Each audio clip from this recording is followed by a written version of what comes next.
এখানে যারা স্বাস্থ্যকর্মী আছেন, যারা চিকিৎসক আছেন, তাদের কাছে আমাদের স্পষ্ট বার্তা এটাই,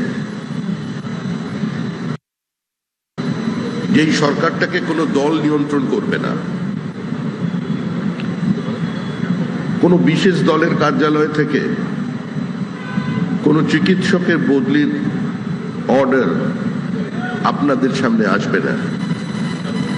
সরকার সরকারের মতো চলবে এবং সরকারকে পরামর্শ দেবার জন্য, স্বাস্থ্য ব্যবস্থার যদি কোনো বিচ্যুতি থাকে তা নিয়ে জানানোর জন্য আমাদের মুখ্যমন্ত্রী এর মধ্যেই একটা কল ফ্রি নাম্বার আপনাদের সামনে প্রকাশ করেছেন।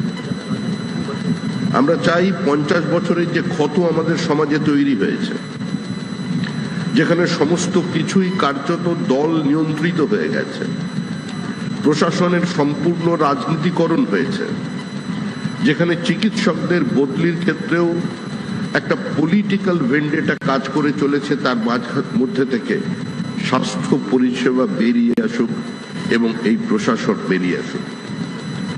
মাননীয় মুখ্যমন্ত্রী আজকে আপনাদের সামনে পশ্চিমবঙ্গের একটি প্রোগ্রামের সূচনা করছেন। এই মুহূর্তে পশ্চিমবঙ্গের সমস্ত সরকারি হসপিটাল এবং স্থানীয় স্বাস্থ্যকেন্দ্রগুলো এই সার্ভাইকাল ক্যান্সারের যে টিকাকরণ, যার প্রতিষেধক দেওয়া যায়, যেখানে অন্তত 95% মেয়েদের এই রোগের বাইরে রাখা যায়, এই মারণ রোগ থেকে দূরে সরিয়ে রাখা যায়, তার জন্য সম্পূর্ণ বিনামূল্যে ভারত সরকারের উদ্যোগে, দেশের প্রধানমন্ত্রী শ্রী নরেন্দ্র দামোদর দাস মোদীর উদ্যোগে এবং আমাদের মুখ্যমন্ত্রী শুভেন্দু অধিকারীর উদ্যোগে আজকের এই টিকাকরণ অনুষ্ঠিত হচ্ছে। আমাদের অনেক কিছু করার আছে, অনেক কিছু আমরা করতে পারি, সেটা মুখ্যমন্ত্রী ঠিক করবেন। একটা সময় ছিল যখন পোলিওর প্রতিষেধক দিতে গেলে মানুষ বাধাপ্রাপ্ত হতো। একটা সময় ছিল যখন লাইগেশন ক্যাম্প করাতে গিয়ে ডক্টর অনিতা দেওয়ানকে খুন হতে হয়েছিল, ধর্ষিতা হতে হয়েছে। বিভিন্ন ধর্মান্ধ প্রচারের কারণে আমরা সমস্ত রোগকে এখনো সমাজ থেকে নির্মূল করে দিতে পারিনি। অন্তত এই টিকাকরণের ক্ষেত্রে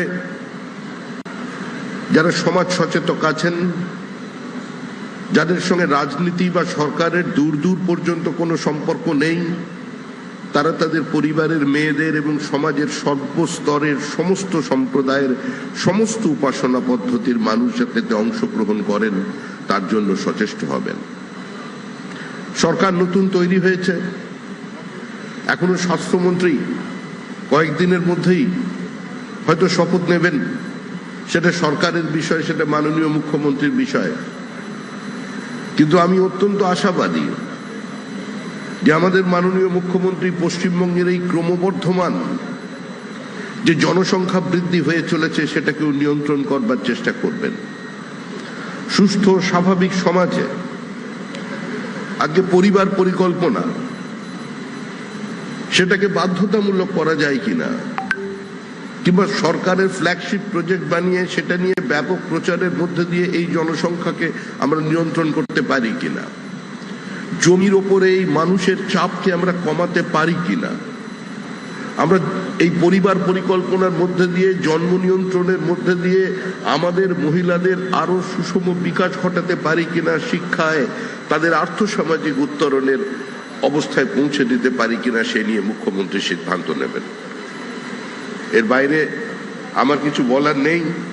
আমি আশা করব আপনাদের অনেক প্রত্যাশা, আপনাদের অনেক আবেগ, আপনাদের অনেক ছোট ছোট কথা, ছোট ছোট ব্যথা, আপনাদের অনেক প্রতিবাদ এর নৌকোয় ভাসতে ভাসতে যিনি আজকে রাজ্যের মুখ্যমন্ত্রী হয়ে অল্প দিনের মধ্যেই মানুষের আবেগকে স্পর্শ করতে পেরেছেন এবং দৃষ্টান্তমূলক কিছু সিদ্ধান্ত নিতে পেরেছেন, পশ্চিমবঙ্গের জনহিতকর প্রকল্পগুলোকে কেন্দ্রের জনহিতকর প্রকল্পগুলোর সঙ্গে যুক্ত করেছেন। আপনাদের না পাওয়ার ব্যথা, আপনাদের না শোনা কথাকে যিনি পশ্চিমবঙ্গের মানুষকে নতুন করে শুনিয়ে দিতে চাইছেন সেই শুভেন্দু অধিকারীর কাছে আজকের এই দিনে যখন আজকে দিনটাই সচেতনতার দিন, আমি আবেদন করব তার কাছে যে মুখ্যমন্ত্রী হিসেবে তিনি এই জনসংখ্যা নিয়ন্ত্রণের ক্ষেত্রেও তিনি একটি গুরুদায়িত্ব পালন করবেন, এবং তার দিকে মানুষ তাকিয়ে আছে, গোটা পশ্চিমবঙ্গবাসী তাকিয়ে আছে, বৃহত্তর জনসমাজ তাকিয়ে আছে যে এই মুহূর্তে এই রাজ্যে এটার প্রয়োজন আছে। ধন্যবাদ, সবাই ভালো থাকবেন, আনন্দে থাকবেন। ধন্যবাদ রাজ্যসভা সাংসদ মাননীয় শ্রমিক ভট্টাচার্য মহাশয়কে। এবার মাননীয় বিধায়ক বিধাননগর বিধানসভা নজর রেখেছি ইতিমধ্যে আমরা রাজ্য জুড়ে এইচপিভির ভ্যাকসিনের ড্রাইভ এবং বিধাননগর হাসপাতালে কর্মসূচির সূচনায় মুখ্যমন্ত্রী। যে ছবি আপনাদের দেখাচ্ছি, শ্রমিক ভট্টাচার্য বিজেপির রাজ্য সভাপতি, তিনি বক্তব্য রাখছিলেন, সে বক্তব্য আপনাদের শোনাচ্ছিলাম। আবারও নজর রাখি রাজ্যসভার সাংসদ শ্রী শ্রমিক ভট্টাচার্য মহাশয়, উপস্থিত প্রধান সচিব মনোজ আগরওয়াল মহাশয় এবং মুখ্য প্রধান সচিব পরিবার কল্যাণ স্বাস্থ্য দপ্তরের শ্রী নারায়ণ নিগম মহাশয়, আমার সহবিধায়ক সহযোদ্ধা ডাক্তার ইন্দ্রনীল খান। ভারতবর্ষের সবচেয়ে বেশি যদি মহিলাদের ক্যান্সার রোগের কথা বা কর্কট রোগের কথা ভাবি, সেটা স্তনের ক্যান্সার।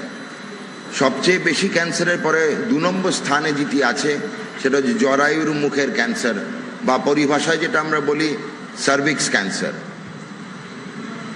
এই সার্ভিক্স ক্যান্সার গড়ে প্রতি বছর প্রায় 1.5 লক্ষ নতুন মহিলা আক্রান্ত হন।